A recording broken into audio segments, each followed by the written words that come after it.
भोला मछला के मरने के बाद टीना की सास उसे घर से बाहर निकाल देती है। तब टीना मछली रहने के लिए पास में बने एक शौचालय में शरण लेती है। वहाँ जगह बहुत छोटी थी, लेकिन किसी तरह वो अपनी बेटी पिंकी के साथ वहाँ पर रह रही थी। पिंकी बेटा, पिंकी जल्दी उठ। उठती है कि मैं लाऊं ठंडा पानी। तेरे बदन पे जब ठंडे ठंडे पानी पड़ेगा तो जल्दी तेरी आंख खुल जाएगी। जल्दी उठ बेटा, स्कूल का टाइम भी हो रहा है। अभी तो तुझे तैयार भी होना है। क्या माँ, अभी थोड़ी देर और सोने दो ना, बहुत जल्दी उठा दे रही हो। अरे बेटा, जल्दी कहाँ है, सुबह के 8 बज गए। माँ, मैं इतना अच्छा सपना देख रही थी, तुमने मेरे सपने को तोड़ दिया। चल उठ सपने की बच्ची, बहुत सपना देख रही है। इतनी बड़ी हो गई है लेकिन अकल तुझे बिल्कुल भी नहीं। चल अब उठ बेटा, बाकी के सपने कल देख लेना। अच्छा माँ, भाषण देना बंद करो, मैं जा रही हूँ तैयार होने। ठीक है, तैयार होकर आ जा, मैं तेरा लंच पैक कर दे रही हूँ। टीना मछली जल्दी जल्दी खाना बनाकर पिंकी का लंच पैक करने लगती है।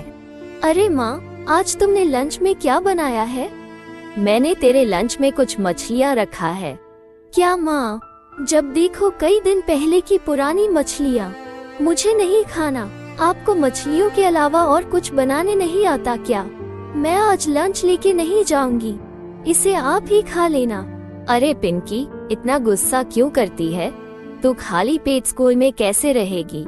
ये ले 5 का नोट, जाते समय रास्ते में कुछ खरीद लेना।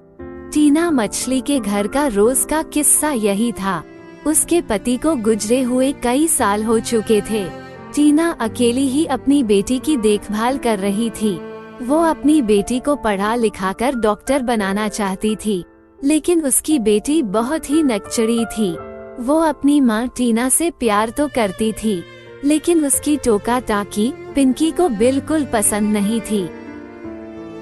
पिंकी को स्कूल भेजने के बाद टीना मछली दूसरों के घरों में खाना पकाने का काम करती थी। अरे टीना, आज तुमने फिर लेट कर दिया। तुम रोज रोज लेट करती हो।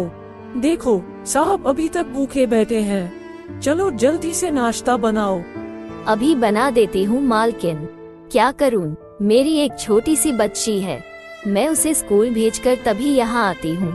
क्या करूँ मालकिन, मेरी बेटी बहुत ही आलसी है, सुबह उठने में बहुत परेशान करती है। रोज उसी के चलते मुझे लेट हो जा रहा है। ठीक है, अब बातें मत बनाओ, जाओ जल्दी से नाश्ता बना कर लाओ। शाम को जब टीना मछली काम करके घर पहुंचती थी तो वो बहुत थक जाती थी। बेटी, आज मेरे पूरे बदन में दर्द है, जरा तू मेरे बदन में तेल की मालिश कर दे बेटी। अच्छा माँ, मैं अभी आती हूँ, बस इस कार्टून को खत्म कर लूं। ठीक है बेटा, जल्दी आ जा। टीना की बार बार बुलाने पर भी पिंकी उसके पास नहीं आती। वो टीवी में कार्टून देखने में व्यस्त थी। किसी तरह टीना मछली उठकर रात का खाना पकाने लगती है। टीना खाना पकाकर पिंकी को देती है। ये ले बेटा, खा ले और जल्दी सो जा। माँ, मुझे तुमसे एक बात करनी है। क्या कहना है, जल्दी बोलना बेटा।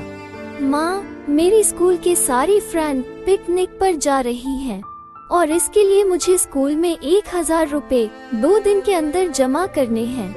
मैं 2 दिन के अंदर इतने रुपए कहाँ से लाऊं?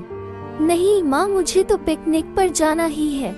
तुम कहीं से भी लाकर मुझे पैसे दो। क्या करूं, इस लड़की को कैसे समझाऊं? इस समय मेरे पास पैसे नहीं है। लगता है अब मुझे अपना मंगलसूत्र बेचना ही पड़ेगा। मैंने तो भोला की आखिरी निशानी रखी थी, लेकिन आज मुझे अपनी बेटी के लिए उस मंगलसूत्र को बेचना ही पड़ेगा। मैं अपनी बेटी को रोते हुए नहीं देख सकती। दूसरे दिन जब टीना मंगलसूत्र बेचने के लिए जा रही होती है। माँ, तुम ये मंगलसूत्र लेकर कहाँ जा रही हो? बेटा, तेरे पिताजी तो अब रहे नहीं, इस मंगलसूत्र का क्या काम? इसे बेचकर मैं तेरे पिकनिक की फीस जमा कर दूंगी। नहीं माँ, मैं तुम्हें ऐसा नहीं करने दूंगी। मुझे पिकनिक पर नहीं जाना। मैं तुम्हें पापा की आखिरी निशानी नहीं बेचने दूंगी। इस मंगलसूत्र से पापा की बहुत सारी यादें जुड़ी हैं माँ। मैं भी बहुत बड़ी गलती कर दी। अब मैं तुमसे किसी बात के लिए जिद नहीं करूंगी माँ। मैं कह दूंगी जाकर मुझे पिकनिक पर नहीं जाना। बेटा तो बड़ी समझदार हो गई है। मुझे तो बहुत चिंता हो गई थी कि मैं तेरी जिद को कैसे पूरा करूंगी। चलो माँ, अब तुम अपनी आंसू पोंछ लो। दोनों माँ बेटी एक दूसरे के गले लग जाती हैं। तो दोस्तों, ये थी हमारी आज की कहानी। कहानी अच्छी लगी हो तो इस वीडियो को लाइक करें और हमारे चैनल ओशन टून्स को सब्सक्राइब करें। धन्यवाद।